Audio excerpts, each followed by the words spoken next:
శ్రీమాత్రే నమః. శ్రీ లలితా పరమేశ్వరి తల్లి పాద పద్మాలకు నమస్కార సాష్టాంగ ప్రణామాలు. శ్రీ సచ్చిదానంద సమర్థ సద్గురు సాయినాథ్ మహారాజ్కి నమస్కార సాష్టాంగ ప్రణామాలు. శ్రీ లలితా సహస్రనామ రహస్య అద్వైతామృతాన్ని అందించిన పద్మాజక్క అమ్మకు నమస్కార సాష్టాంగ ప్రణామాలు. శ్లోకం 47. నిశ్చింత నిరహంకార నిర్మోహ మోహనాశిని నిర్మమ మమతాహంత్రి నిష్పాప పాపనాశిని. నిశ్చింత నిరహంకార నిర్మోహ మోహనాశిని నిర్మమ మమతాహంత్రి నిష్పాప పాపనాశిని. నామార్థము: నిశ్చింత, ఎటువంటి దుఃఖం లేనిది. నిరహంకార, అహంకారం లేనిది. నిర్మోహ, మోహం లేనిది. మోహనాశిని, మోహాన్ని నశింపచేసేది. నిర్మమ, మమకారం లేనిది. మమతాహంత్రి, మమకారాన్ని హరించునది. నిష్పాప, పాపం లేనిది. పాపనాశిని, పాపం నశింపచేసేది. అమ్మా, ఏ కలతలు లేని నిశ్చింతవు నీవు. ఎటువంటి అహంకారం లేని నిరహంకారివి. మోహరహితవై భక్తుల మోహాన్ని నాశనం చేయగల మోహనాశినివి. నేను, నాది అనే భావాల నుంచి జీవులను విముక్తులను చేసి నిన్ను ఆశ్రయించిన భక్తుల పాపాలను తొలగించే సర్వేశ్వరివి తల్లి. అద్వైత అర్థము: నిశ్చింత, ఎటువంటి చింతలు లేని స్థితి నిశ్చింత. నిరంతరం అవసరం ఉన్నా లేకపోయినా చింతన చేసేది చిత్తం. యోగ చిత్తవృత్తి నిరోధ అన్నారు పతంజలి మహర్షి. ఎప్పటికప్పుడు శ్వాస మీద ధ్యాస పెట్టి మనసును శూన్యం చేసుకుంటే లభించేది నిశ్చింత అనే నామార్థము. ఇక్కడ ఒక శ్లోకం గురించి తెలుసుకుందాం.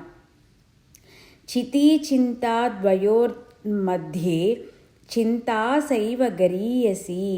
చితి దహతి నిర్జీవకం, చింతా దహతి సజీవకం. అంటే చితి, చింత, ఈ రెంటిలో చింత చాలా గొప్పది. చితి జీవం లేని వాటిని మాత్రమే దహిస్తుంది, కానీ చింత మనం బతుకున్నంత కాలం దహిస్తూనే ఉంటుంది. కాబట్టి మన చింతలు పోగొట్టుకోవాలంటే ధ్యాన, జ్ఞాన, సజ్జన సాంగత్యాలే శరణ్యం. నిరహంకార, 3 గుణాలతో కూడిన అహంకారాలు ఉంటాయి. తమోగుణం, రజోగుణం, సత్వగుణం.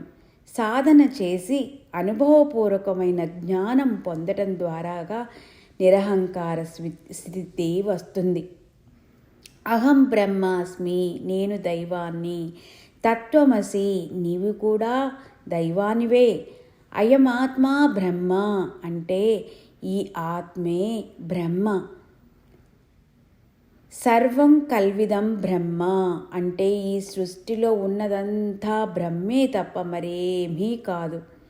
ప్రజ్ఞానం బ్రహ్మ, ఇదంతా తెలుసుకోవడానికి ఉపయోగపడిన విశేషణమైన జ్ఞానమంతా కూడా బ్రహ్మమే. నేను కానిది ఏదీ లేదు అని తెలుసుకున్న వారికి అహంకారమే ఉండదు. ఈ స్థితిని అనుభూతి చెందాలంటే మన లోపలికి మనం ప్రయాణం చెయ్యాలి. మోహం లేనిది. స్త్రీ పురుషుల పరస్పరం వ్యామోహం, పదవి వ్యామోహం, ధన వస్తు వ్యామోహం, ఈ విషయాలన్నింటిలో నిక్కచ్చిగా వ్యామోహాలు వదిలి సాధన చెయ్యాలని నిర్మోహ అనే నామం చెబుతుంది.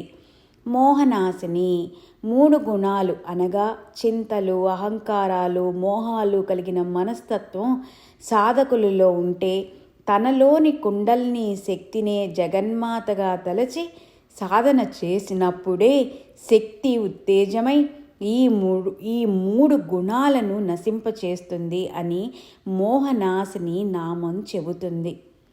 నిర్మమ, ప్రతిదీ తనకు కావలసింది, తనకు సంబంధించింది, తనది అనే భావమే మమకారం. చాలామంది ఈ ఇల్లు నాది, ఈ శరీరం నాది అంటూ అన్నిటిపై మమకారం మితిమీరి చివరకు వదలలేక ప్రాణం వదులుతారు. ఎన్ని శాస్త్రాలు చదివినా, ఎన్ని ఉపన్యాసాలు విన్నా ఏం ప్రయోజనం ఉండదు. కేవలం ధ్యాన సాధన ద్వారా మాత్రమే నిత్య ఎరుకతో మమతారాహిత్య స్థితిని పొందవచ్చు. మమతాహంత్రి. మమకారం అనేది పెద్ద వ్యాధి. సంతానోత్పత్తి కూడా వంశపారపర్య వృద్ధి కావాలని కోరుకుంటారు. అదే మమకారం. ధృతరాష్ట్రుడికి మమకారం, దుర్యోధనునికి అహంకారం రెండూ కూడా మోహమే. ఆ మోహమే యుద్ధానికి దారితీసింది. ఈ ఆధునిక సమాజంలో మమకారం అన్నిటి యందు అవినీతి అర్రులు చాస్తుంది. దీనికి విరుగుడు విదురులాంటి వ్యక్తిత్వం గల వ్యక్తులు రావాలి. వారే యోగ సాధకులు.